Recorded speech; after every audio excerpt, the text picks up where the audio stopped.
What's happening here? Yeah, now we're rolling. All right, well, about freaking time. All right, yeah. All right. Get fucking hit the music here. This is great. Well, I'm glad it is for one of us.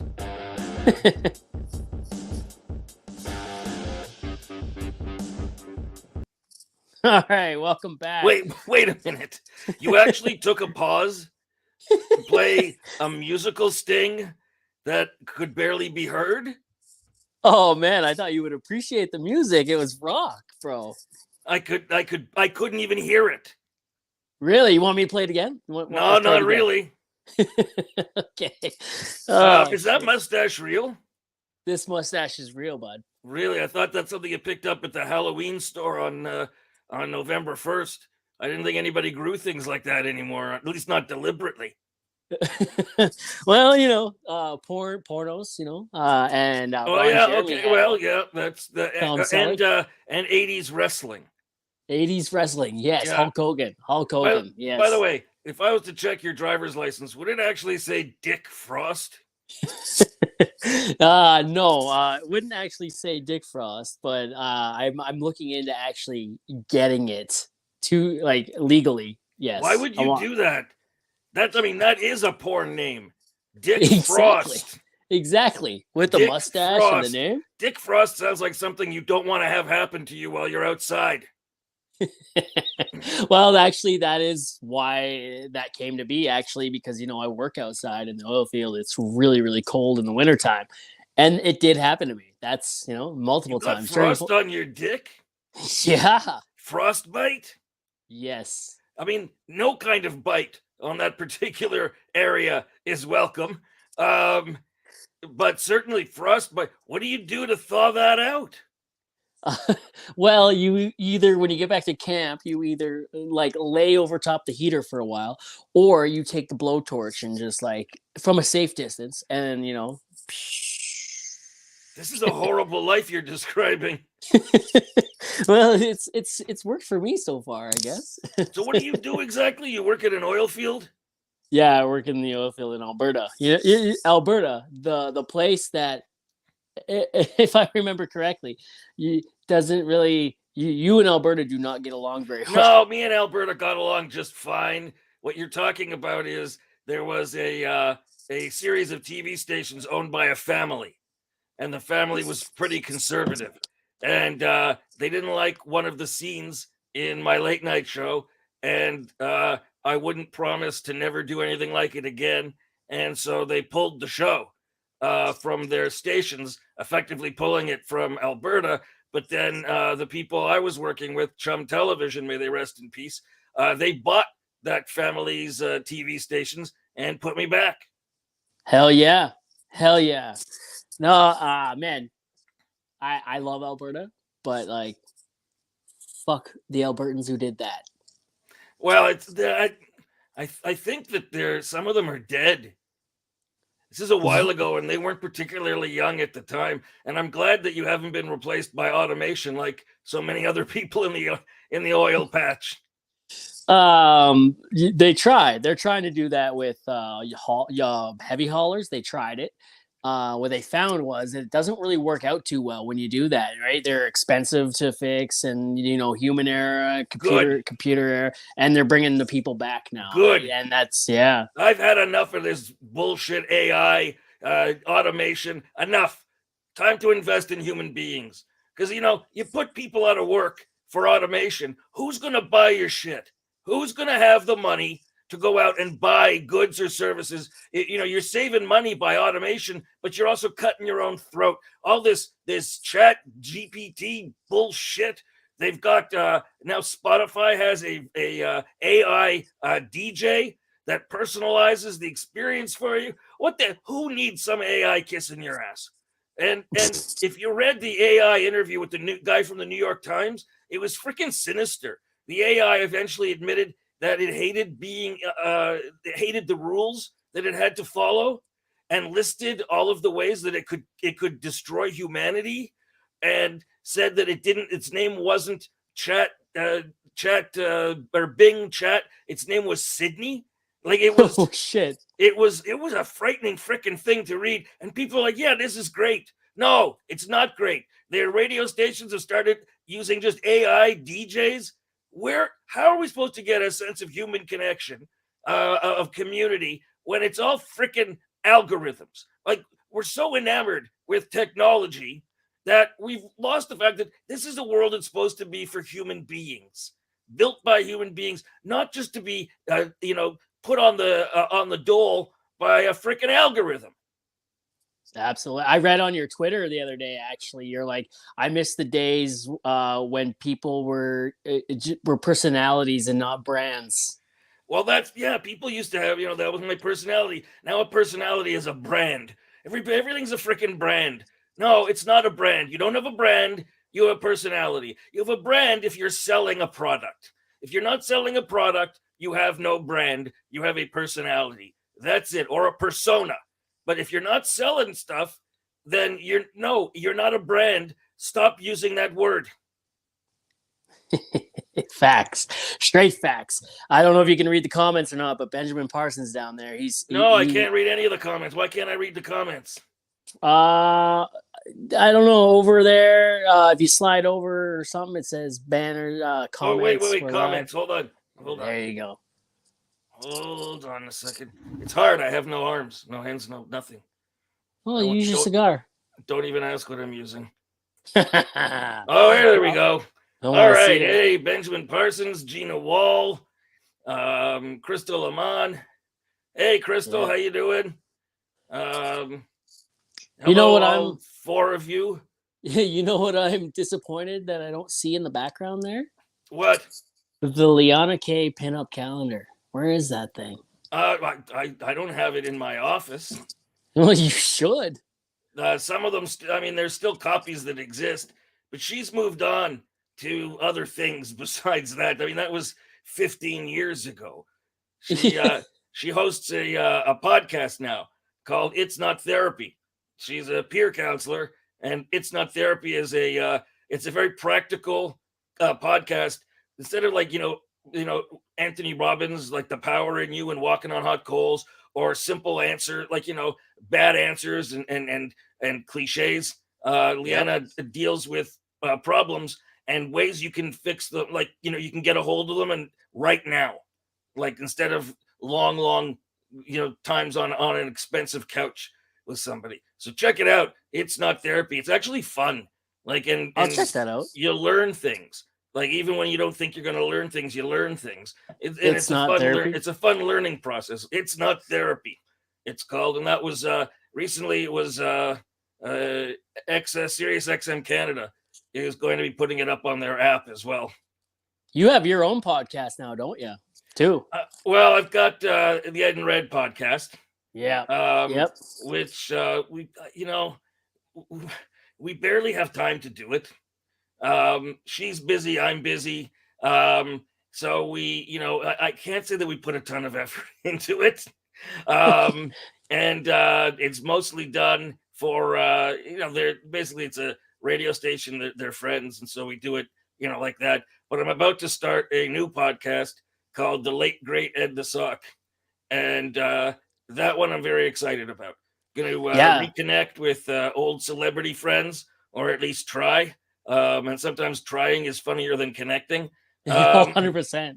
And that's why I say interviewing interesting guests and stuff like that, kind of like you do. Yeah, except that's people will like me. Well, that's kind of why I reached out. Trying is funnier than actually doing, right? And then you answered back, and I was like, holy shit, can you imagine? Well, and here I am. Hello, Travis Stewart. How are you? Oh man. Like, so what kind of celebrity friends do you want to reconnect with? Well, let's see, top of my head, Ryan Reynolds, Christina Aguilera. Beyonce is probably beyond me at this point in time. Who else do I want to reconnect with? John Cena. Who else? There's like a whole list of names. Weird Al Yankovic. Oh yeah. I tried to set up something with Nickelback, and frickin' Chad knew that I was interested in talking to him, but he didn't like. Because I spoke to his contact. Freaking Chad didn't get back to me. You know what? Fuck you, Chad. Okay. How many other people went on television and defended your crappy music, your derivative music? I like every song you make because basically every song is the same song. You know what? But to hell with you, Chad. To hell with you and the rest of your band. Go, go continue to be a laughing stock. Where the hell did you go, by the way? Where'd you go? Where'd the dude go? Hey, Dick Frost. Okay, well, apparently this is my show now. What the hell's going on? He disappeared? What is this? All right, well, you guys ask me questions then. Benjamin, Travis, Gina, Crystal, ask me questions. I'll give you answers. They'll probably be smarter than what he was going to ask anyway. All right, I will wait. Somebody ask a freaking question. What is going on here? He lost his connection. He's the host. Oh here my he comes god! back. Jeez. I wonder Sorry, where the hell but- you went. Someone called me and interrupted when someone calls, it interrupts. Now I put it on do not disturb. This is horrible. Somebody called you? Someone called me. Yeah. Who was it? It was my mom. The hell doesn't she know you got things to do? I told her I had more important things to do than talk to her tonight, and here she took it as a challenge. Well, why doesn't she jump on here? You don't want to see my mom. Why not? I'm sure, considering what a handsome fellow you are. Does she have the same mustache? Well, down below, yeah, the bearded queen. Okay, for sure. All right. Oh, no. Hang on, I gotta scrub the image out of my head. Hang on. First of all, I don't like that you know that. Well, I've been deeper inside my mom than any man ever has, right? Yeah, but that was many years ago. You should, and also you shouldn't have memories of the birth canal. People generally do not. Well, my swimmers were very smart. I remember going in and out. Is there like an ankle bracelet monitoring you at this moment? There should be, yeah. Where are you? Where is that room? I am in camp in Alberta. So this is the room that they give you in camp? Yeah, this is the room. Where's my lube? I don't want to show that. Or no. First the mother, and now you and your lube. Oh God. Oh shit, man. That's awesome. So you were saying about Chad Kroger. Yeah, fuck him. That's what I say. Yeah, pretty much. Yeah. I'm gonna try to get in touch with like Seth Rogen. All these people that are Canadians and say they're proud to be part of Canada. Yeah. Prove it. Prove it. I want to talk to Avril because I was the first person to interview her nationally. Because back in the day, when people came in who weren't famous, other VJs didn't really want to interview them, and I was like, you know what, they deserve attention too. And most of the people I interviewed, they didn't get to be big, but some of them did. I mean, I interviewed Christina before anybody thought she was anything. And we were friends for a long time. I interviewed Avril before her record came out, and afterwards, everyone wanted an interviewer. But I always believed in giving the new people a shot. Well, and here you are. You're on my podcast. Yeah, I obviously made an exception. Ouch. Bazinga. Hey, Denny Devereaux, how are you? What's good? That's a very generic question. Can you focus it a little bit better? Hey, Ben Waddy. Your last, do they call you the Wad? It's the Wad. We call him the Wad. We call him the Wad. Yep. Yeah, the Wad.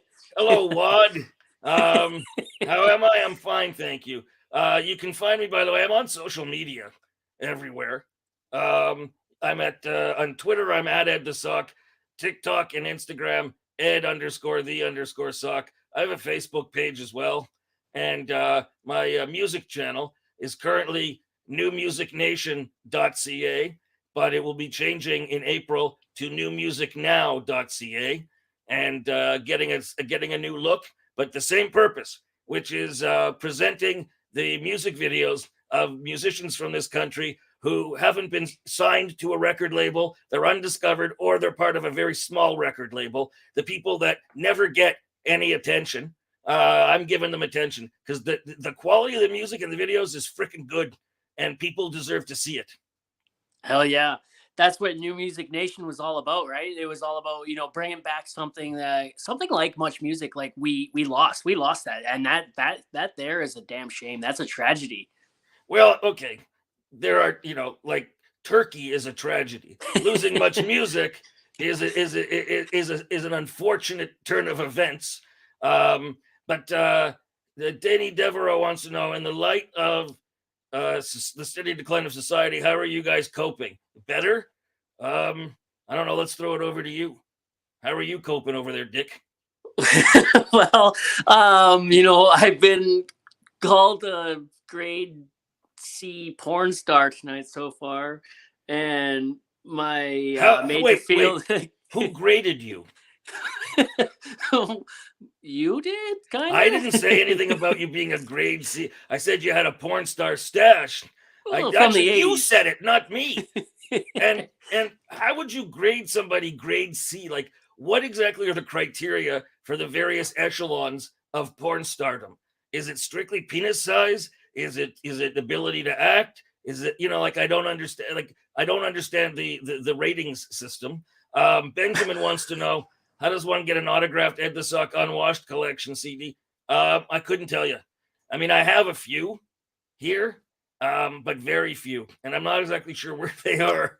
I have a lot of stuff stored, but I actually made some mistakes with that Unwashed collection CD. I actually put some songs on there because I knew some of the artists, and they asked, and I was like, all right, I'll be a nice guy. So I actually put some on there that really, they weren't my favorite songs. But I was being a nice guy trying to support some Canadian artists. And then people were like, see, you have no musical taste. You guys put these guys on. It's like, well, I can't really argue with that. I got a question. It was always and long fabled or a rumor. Is that supposed to be something other than a cigar? What the hell are you talking about? Look, it has ashes on the end. Look, it's a cigar. What's it? Yeah. What is it supposed to be? It's a cigar. There were rumors that was actually supposed to be, and it's legal now, right? Back then it wasn't. We were far. Do I seem mellow to you? No. Do I seem like somebody who's high, who's just relaxed and looking at a lava lamp? See, that's the thing. I like to be in control of my faculties at all times. You guys do whatever the hell you want, all right? But my job is to pay attention to the shit that's going on and comment on it. And I can't do that if I'm sitting there eating frickin' Doritos. Well, Doritos are good. And as far as being, am I mellow? This could be you mellow. I have a coworker who this would be him mellow. Well, I'm sorry about his anger issues. Let's see. Travis Stewart says I should check out a wicked punk band out of Edmonton called Old Wives. Awesome undiscovered Canadian music. All right, I will do that. I will check them out. Do you know if they have a music video, Travis? Denny says that, Dickie, you're a solid B grade adult sex worker. All right. Yeah. Congratulations, because, A is not that far away. Ben Waddy says he remembers me from Much Music back in the 80s. That's pretty amazing, because I didn't start on Much Music till 1994. So how you remember me there in the 80s, I don't know. I was there. People always say, oh, Ed, yeah, the 90s, Much Music. I was on Much Music for more years in the 2000s than I was in the 90s. I started in 94, so 2000 is 6 years later. I ended 2008, 2009. 8-9 years later. So I feel old. Old. Like, people always think they associate me with the 90s. It's like I wasn't even like, people considered me to sort of be the turd in the punch bowl until like 1999. People at the station were still, like, oh, we have him on the channel. Like, and they were treating me like an embarrassment, some of these people, until 1999. So the idea that I was most popular in the 90s, not true. Most popular 99 through to like 2008 when I quit. This guy met Rick the Temp and Nardwar. Yeah. Oh, well, wait a second. Nardwar was very rarely at Much Music. Rick was always there, like he had a bunk. But Nardwar, I don't think I ever saw Nardwar at the Much Music facility. And he's a strange dude. Nardwar is. He's a very odd dude. I have to respect what he's done and what he's built, but like he had me on his radio show a few years ago, and it was the weirdest experience. Like they couldn't hear me. Like it was like it was like they'd never used recording or broadcasting equipment before. It was odd, and every time I try to say, okay, now it's your turn to come on to interview me, he just doesn't respond. So I don't know what the hell's going on with that Nardwar. My dad let me watch you for some reason, and like I thought it was hilarious. But like I think the turning point for him was when I wanted to be a part of your hot tub parties. Oh, you really didn't want that. You really, because did you ever notice that the guys that got in the hot tub were immediately owned by the women? Like the guys were like flexing and all macho, and the minute they got in the tub, their power just went away. The women just overpowered them, and the women owned them every time. No matter how macho and strutting a guy was, every time they got in the hot tub, the ladies completely owned the guys, which was part of the point. And it was certainly a joy for me to watch as the ladies just dominated these guys who thought they were big alpha males. Let's see, Denny Devereaux. Ed was the pulse for Much Music along with Master T and Strombo. Well, you put me in fine company there. Hell yeah, look at Strombo now, right? What about him? Well, he's the fucking man, dude. Like, what do you mean what about him? Like, look what everything he's done. Look what he's built, right? He's currently on Apple Music or something like that. He is. Yeah. He's like he hosts on like an Apple Music channel or something like that. I wasn't aware that was so prestigious. No, well, everything be like in between that, right? Like, what was that TV show he was on for a while? Yeah, exactly. Oh shit! I just proved your point. Yeah, he gave it his best, but I don't know that he was surrounded by the greatest people to make that show what it could have been. You remember when Much Music had Ed's Night Party? No Benjamin Parsons. Once again, you do not, because Ed's Night Party was on City TV. Yeah. There was no way Much Music was putting Ed's Night Party on with the hot tub girls and the topless women and interviewing porn stars. I mean, I interviewed celebrities and stuff too, but the topics that we discussed, there was no way that was safe for Much Music, because Much Music had to put stuff on that reran in blocks. So it could have rerun at 6 a.m, 7 a.m if it had been on Much. No, it was on City TV. What was that one segment you did on the hot tub party there where that got that Alberta didn't want it, and it wasn't in the hot tub. No, it wasn't in the hot tub. It was I was visiting a porn star at her place in LA, and she was not at the zenith of her career. So she was trying to be a little more outrageous to draw attention, and so the idea was, and this was her idea, that she's going to get naked and ride me in her bed while the camera shoots from an angle that doesn't actually show her full butt or any breasts, but you can clearly see she's naked. And I was screaming, it wasn't comfortable. So she was riding me, and I was screaming, and there were people who found that disturbing. Who would have thought, right? Who would have thought? Yes, Strombo and Rick are very nice guys. For the public to meet, they're very nice guys. For the public? Well, that's what I mean. Like, they're good to they're good to their audience. There's not everybody that has that rapport with their audience. They actually, they respect that it was the audience that have made them who they are, and so they're really good with their public. Yeah, I'm friends with a guy. He was actually on last week's episode of my podcast, and he had Rick the Temp on his podcast a few months ago. And yeah, like really swell guy to talk to, really easy to get a hold of. A swell guy. I haven't heard that Swell, term in a very long time. swell individual, sort of like yourself. Easy to get a hold of. Yeah. Was I easy to get a hold of? Yeah, you know what? I tend to make myself accessible because I remember when I was like starting out, way back when dinosaurs were around. And I would try to approach people who had some name or, notoriety. And it was always difficult to do. And I remember the ones that didn't even respond. And it's like, you know what? I don't want to be that way to other people.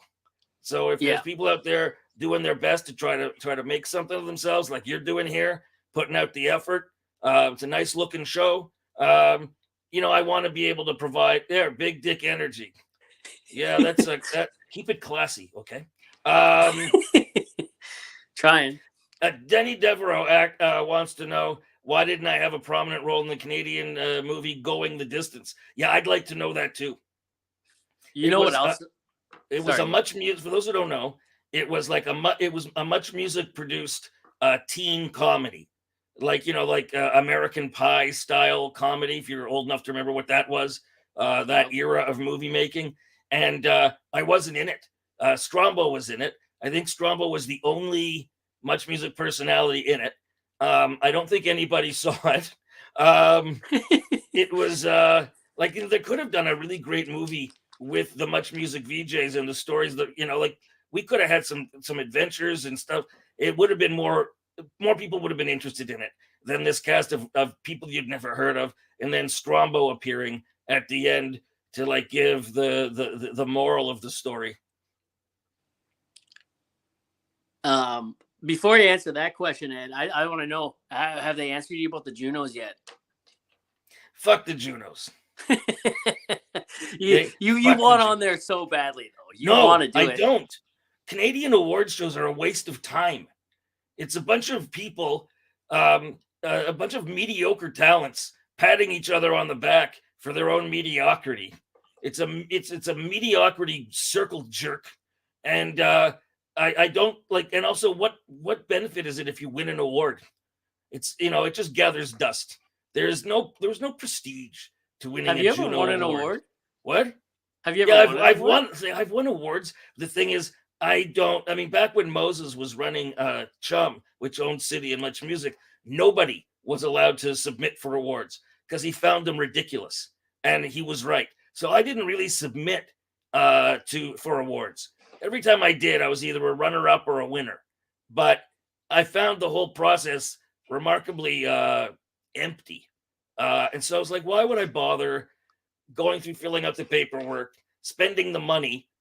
And also I remember I was part of I won't say which awards it was, but there was 2 times I was on a panel. One time it was a music awards show, and the person, it was a comedy awards, like the comedy album, and the agent of one of the nominees was on the board that rated, that voted who would win.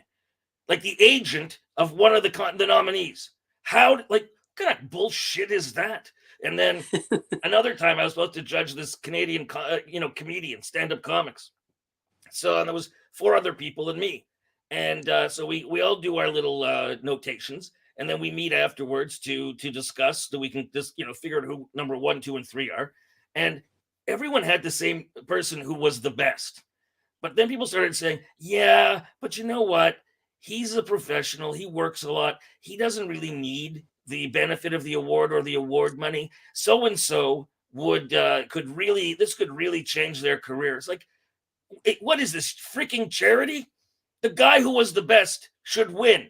Yes, he does a lot of work. That took work to get to that point. Absolutely. And these other people will get there eventually. But this whole idea that we should give an award because it might help, like it would be nice to somebody, like it would benefit their career. That's not what the award was about. The award was about who was superior, who delivered the best performance. And these people were like, I was laughing at them.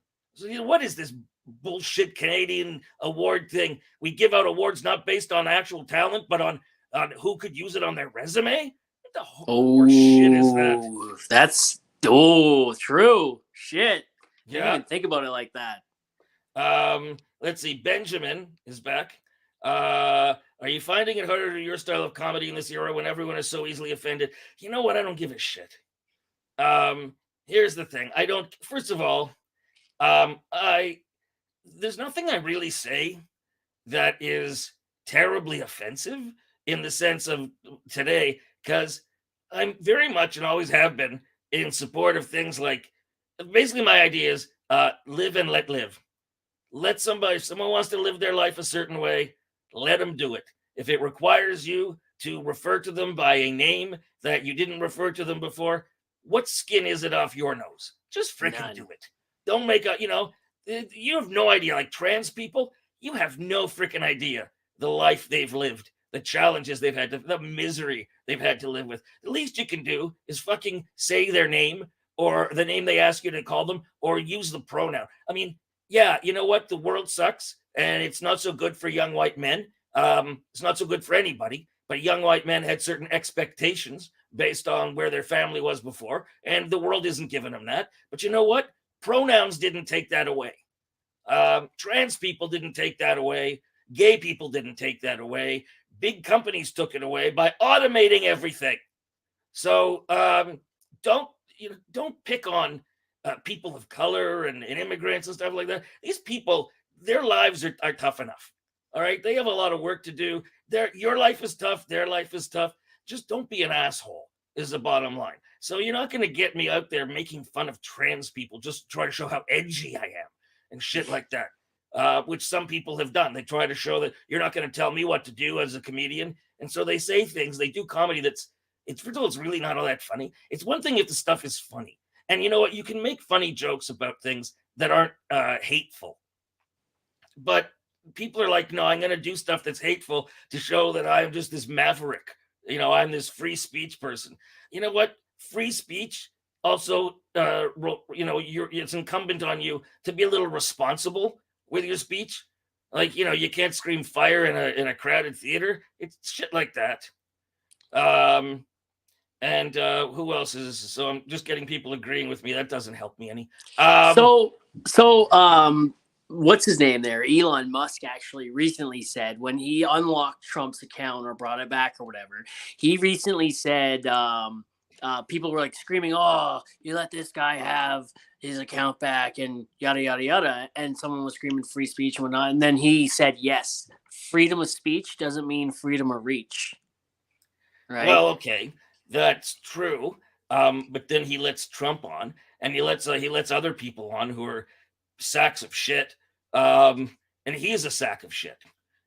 He is what happens when somebody is born into privilege and thinks that makes them smarter than everybody else. He didn't invent Tesla. He didn't invent the electric car. Other people did. He just invested in it. He invested in it because he had money from his father's South African diamond mines. So, the same thing with buying Twitter. He didn't buy it with his money. He bought it with money from Saudi Arabia. So this guy, I mean, he's great at getting other people's money, and that's a talent. But I mean, look at the shit show he turned Twitter into.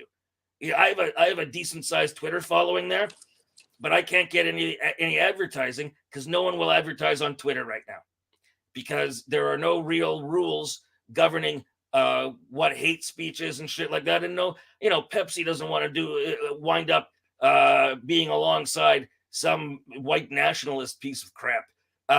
So it's just not worth it for them. And so I'm on TikTok and Instagram building that up more now.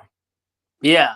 I've seen you on TikTok. That's actually how I ran into you 2 summers ago. I saw you promoting the new Music Nation thing. And I'm like, oh shit, Ed the Sock is here. And I followed you and you followed me back. And I was like, what the hell? This is awesome. And then I made a video about it. And then I think we talked a little bit, but it wasn't until, a couple of weeks ago or whatever it was where I reached out to you on Twitter. So yeah, back then, I hate to break your heart.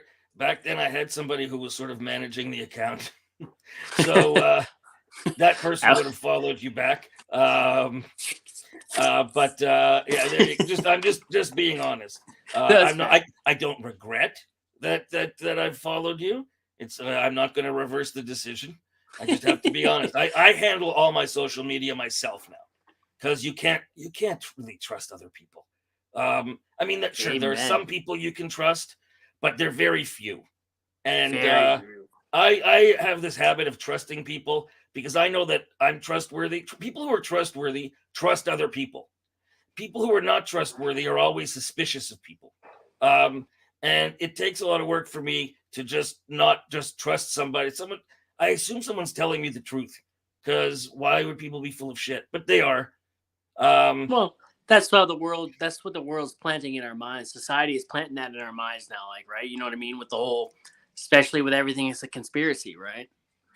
conspiracy. You know why people like the idea of conspiracies? Because they would, if they believe that there is someone or someone's actually in charge of everything, the world's not as scary. Because then, if there's some people in charge, perhaps you and your cohorts can eventually overthrow them, and the world can be controlled according to your vision.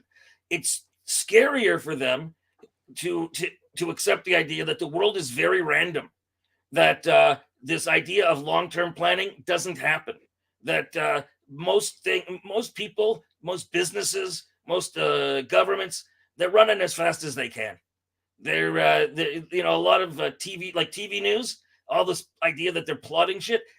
Every day TV news barely gets on the air, and so this, the idea that there's this plotting going on, it's just people wanting to believe that at least someone is in charge, as opposed to the idea that nope, it's all freaking chaos. Oh, that's interesting. That's coming from a guy who's been behind the scenes of a place that reports the news, right? Because you were on CHCH, you were on City TV. You've been there. Yeah, I've been there, and I know that it's news people try to get the story as up to date as possible.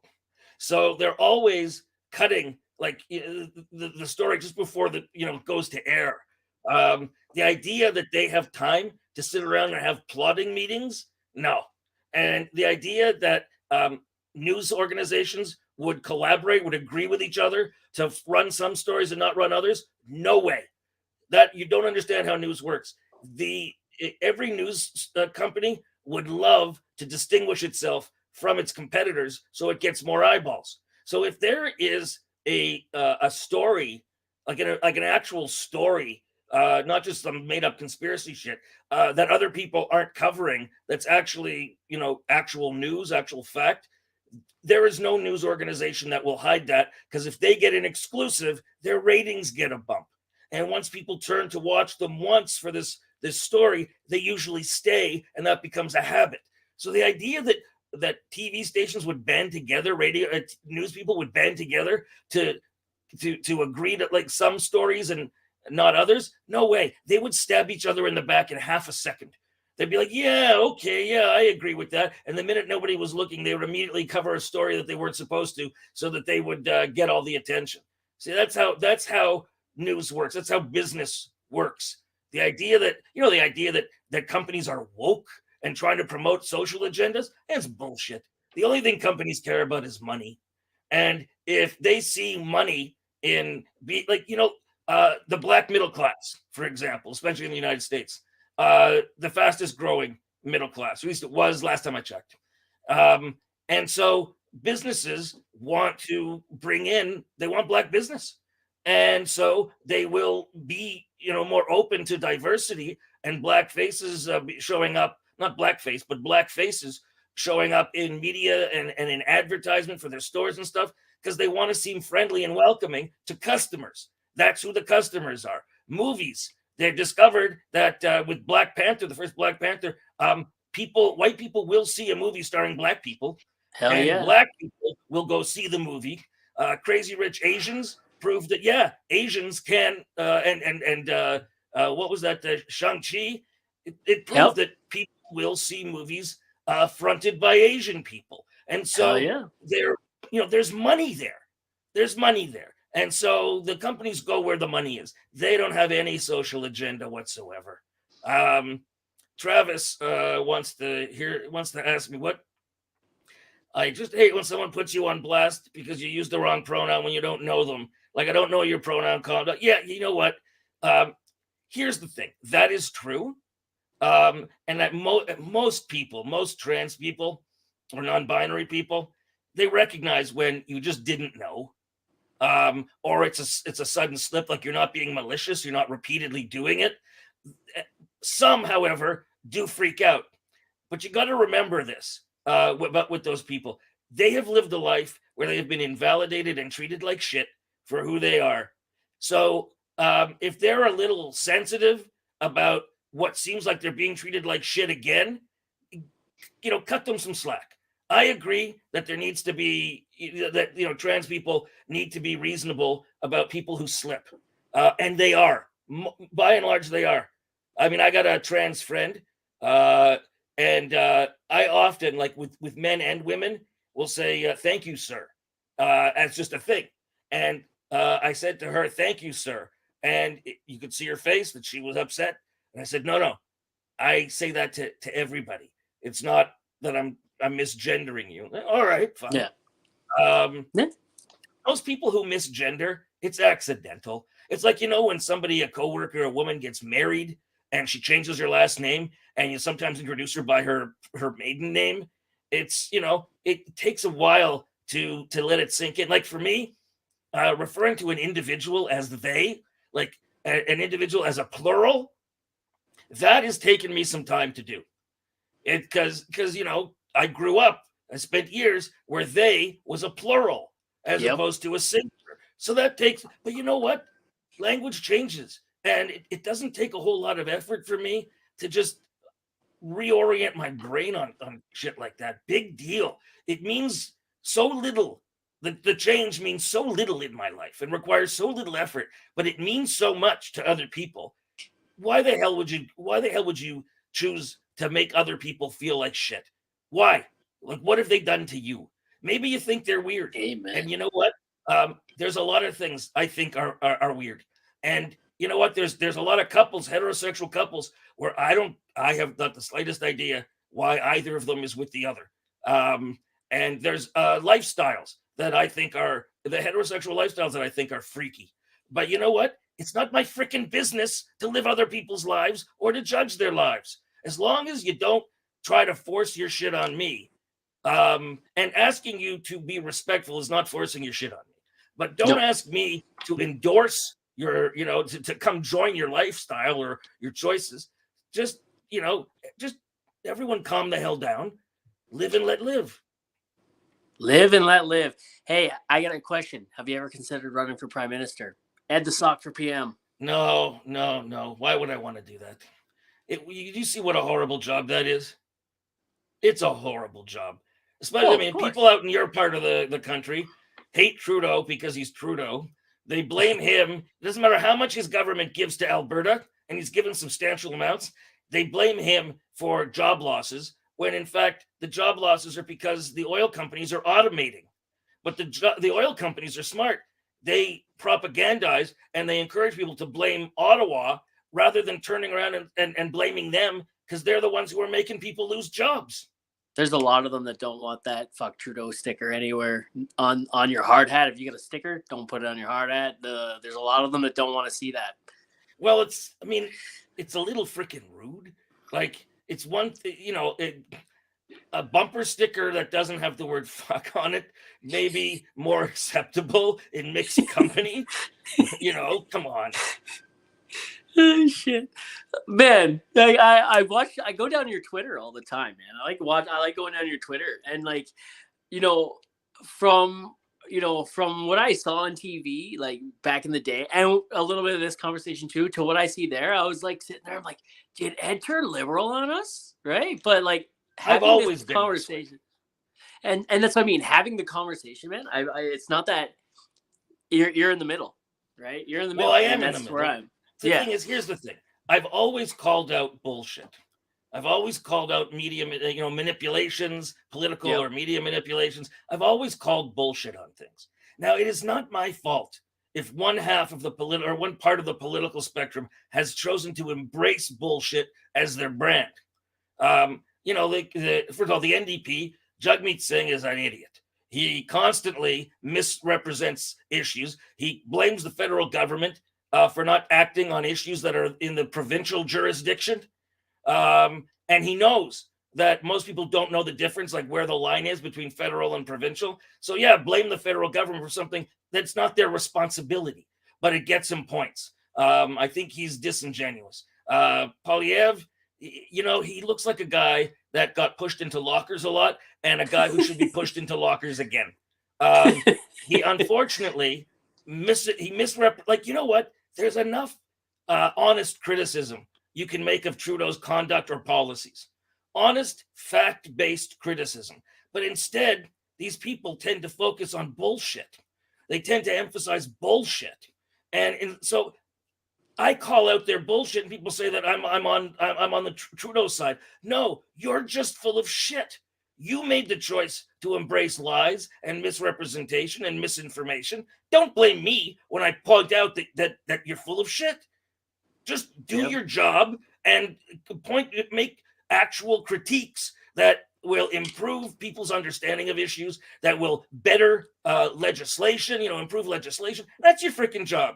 Your job isn't to try to make it seem like Justin Trudeau is an agent of the Chinese Communist Party. Like, come on already. Yep. No, I agree. I agree 100%. And I was having this conversation with a coworker the other day, actually, and we were talking about how, it was right around, well, it was Stephen Harper who Americanized our politics a little bit, where it's now like cool to bash the other party instead of just getting to the point of shit, right? You know what? I don't know that I would blame Harper necessarily for that. Yeah, they did some ugly things, but the Liberals and the NDP have done some ugly things in campaigns too. No party has a hold on virtue when it comes to that kind of thing, especially during an election campaign. So there was a nasty undercurrent to Harper because Harper took over the Progressive Conservative Party from the Reform Party, which became the Alliance Party, which was very right wing. And so there's a sense of grievance, a sense of anger that is part of his politics. But I can't hang the current state of politics on him. You know what I mean? It's just that's just not factual. Yeah, no, 100%, man. I went with Ian said. This went interestingly political, and it was like shit. I didn't want to go down that rabbit hole, but I like Ed's stance on shit. Actually, it's very down the middle. You know what I mean? Like both parties are fucked. Well, the thing is that most politicians go into it for the right reasons. They want to make a difference. And you know what? There's not enough money in Canadian politics for there to be actual corruption. Like there just isn't. Like you read about a contract that was given to somebody for like $250,000. The Canadian government budget is in the trillions. $250,000 is a piss in the ocean. And usually it's not really anybody, like there's nobody getting rich. It's not like in the States where there's like, one election campaign in like the state of Georgia is tens of millions of dollars or more. We have a limit of like $35,000 we can spend per riding. So there's just not enough money here. And the kind of things that it's good that we still worry about ethics that are really, really minor. Like, that liberal cabinet secretary who was found to be in breach of the ethics thing. What did he do? There's a business in his riding that asked for him to advocate for them in getting some business, not with the government, but with another business, but to give him a little push. This is what MPs do. It's their job. They help individuals, they help businesses in their riding. It's part of the job. But because he's a parliamentary secretary, he's allowed as an MP, not as a parliamentary or deputy minister or whatever the fuck he is. So yeah, that technically violated ethics, but was it really unethical is the thing. Was it really unethical for him to help a constituent There's no proof that this constituent poured tons of money into his campaign or anything like that. So, is that unethical? So like, hey, another liberal broke ethics rules. Big freaking deal. It doesn't mean there's corruption. It just means people have made some stupid choices. That's about it. I don't see anything where people are really being enriched. They claimed that Trudeau's family was being enriched by the We charity. His mother and brother, they're both professional speakers, which all politicians become, especially the States. But Harper makes a fortune per speech. So if you're a professional speaker and you get paid for speaking, that's your job.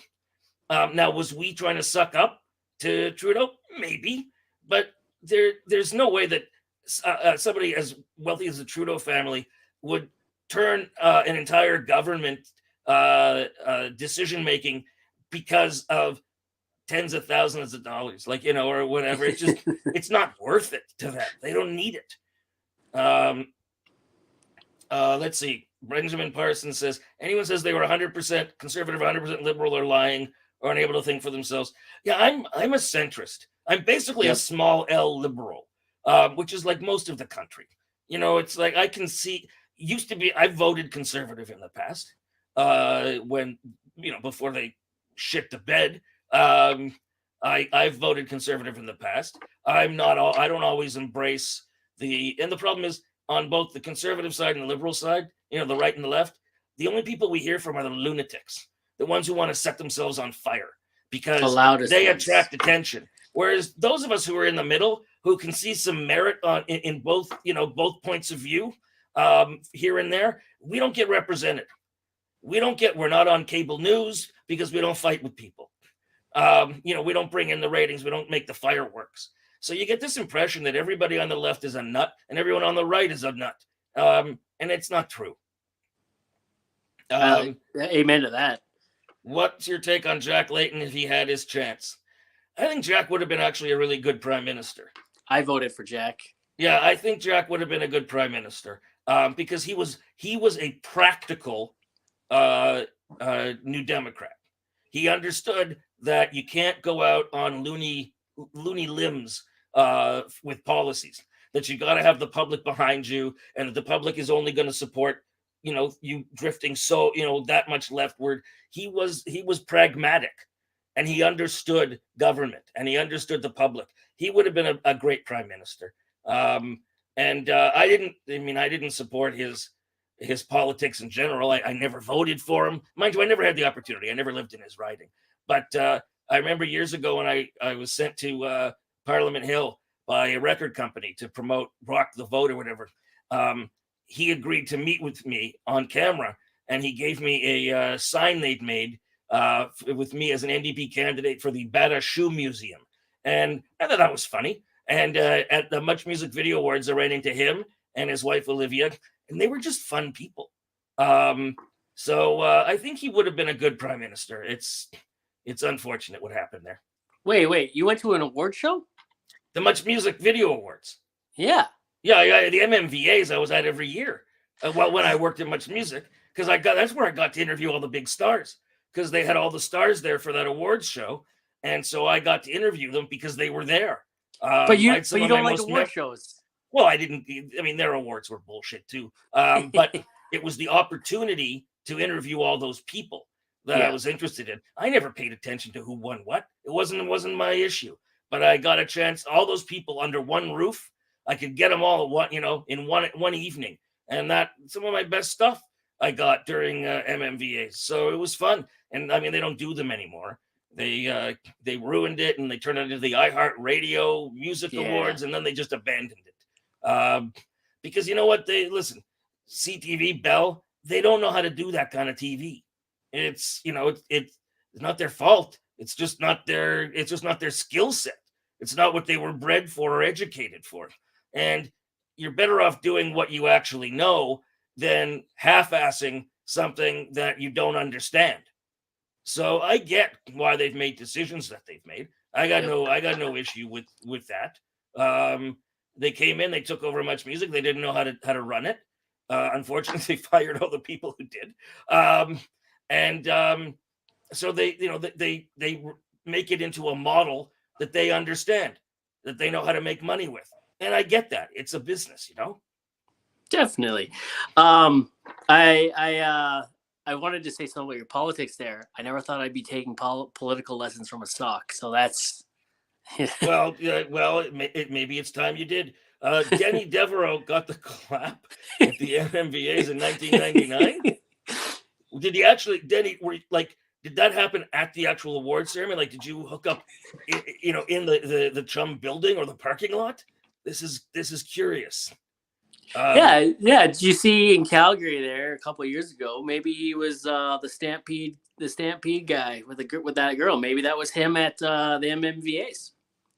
Well, I mean, if he's had the clap since 1999, I mean, get some penicillin, okay?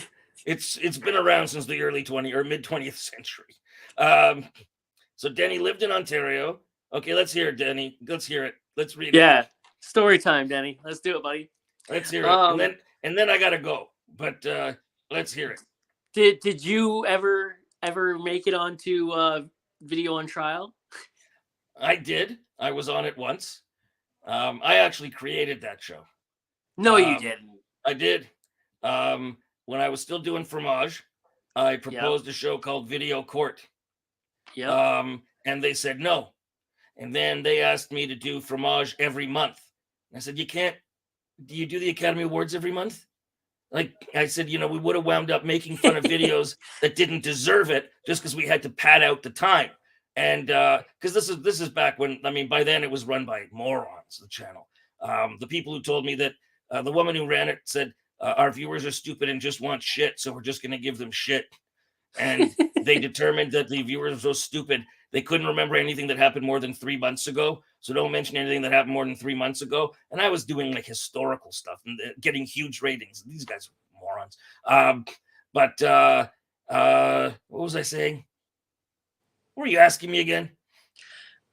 Just about Video on Trial. And, So after I wouldn't do Fromage every month, they launched Video on Trial. And the thing about Fromage, it was me, it was Leanna Kay who produced the whole thing. It wasn't for her, it would never have happened. We had one assistant star who worked with us. It was 3 of us, okay? And the Video on Trial, each episode had like 3 producers and shit like that and took weeks to make. They didn't know how to do anything properly back then. All right, so just back to Denny's story. Just hooked up with an unsavory woman under the Chum truck coming out of the side of the building. What, you just had sex right then and there? I'm calling bullshit. This sounds like bullshit. Pictures or it didn't happen. Back in those days, in '99, you didn't have the cell phone cameras. You had those disposable cameras who took shitty pictures. But no, Denis, I'm sorry. This is not a true story. This is Dear morals. Penthouse Forum. This is nonsense. All right, so Dick Frost, I gotta get going. I have 2 questions. Just 2 more. All right, questions. 2 questions. Do you remember what the cheesiest video you ever had on Fromage was?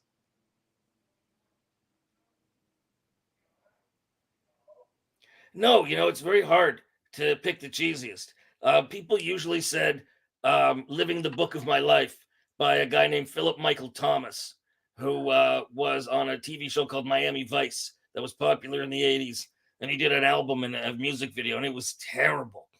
But I mean, there was like 50 videos per show.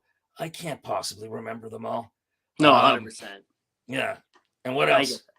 Okay, so I wanted to know, because it's been 20 years. How do you still have hair, dude? Because like I had the kind of hair you had when I was first started watching you, and here we go, bud. Well, it's genetics. You get your hair genes from your mother's father. So if your mother's father was bald, you wind up like you. But obviously that isn't the case with me. So you have good genes in your socks. Well, I mean, I have DNA. Everything has DNA. And what's his name? Denis Devereaux claims that he shared some DNA under the truck coming out of the wall in 99 MMVAs, but he's a liar. Creed. Okay, Creed is terrible. Yes, Creed is terrible. I Thank bet. you, Benjamin. I bet you have a lot of DNA in that sock. All right, it's been nice talking to you, Dick Frost. You should see the socks in my camp room. Okay, this has gone back to the crap about your mother and her genitals and things like that. We've come full circle, bud. Yeah. All right. So All right. again, follow me on Twitter at Ed the Sock, TikTok and Instagram, Ed_the_sock. I do a video twice a week. It's under 90 seconds with Tarzan Dan. If you remember Dan, the radio DJ, also a very popular host of YTV's Hit List. He lives down the road from me, actually. I was talking to him the other day, hoping to get him on my podcast. He's not interested, though. He's not interested. No. Well, okay, Dan's. There's shit going on with Dan right now. He's also a very busy guy, so I get it. There's a lot going on. Try him again in when you hear about his next gig, because he's working on that right now. He's working on some deals. Try him again then. All right. But right now he's got so much shit on his plate. But anyway, we do this video called News Nobody Needs. It's sort of news about pop culture and music. Runs under 90 seconds. You find that on Instagram, TikTok, and Twitter, and on Facebook. So that's where I am. So go find me. And again, I recommend the show It's Not Therapy, Leanna Kay's show. Practical advice for how to deal with day-to-day challenges. The things we all face, the anxieties, the pressures, the shitty workplace, the crappy friends, the trouble with parents, shit like that. How to gender issues, all the other stuff. Getting dissed by a sock. No, that hasn't come up. All right. Good talking to you there, Dick Frost. And thanks, buddy. We will maybe talk again. All right, bud. Thanks for coming on, and everyone that's been watching here tonight. Thank you guys for tuning in, and you guys stay frosty. See you later.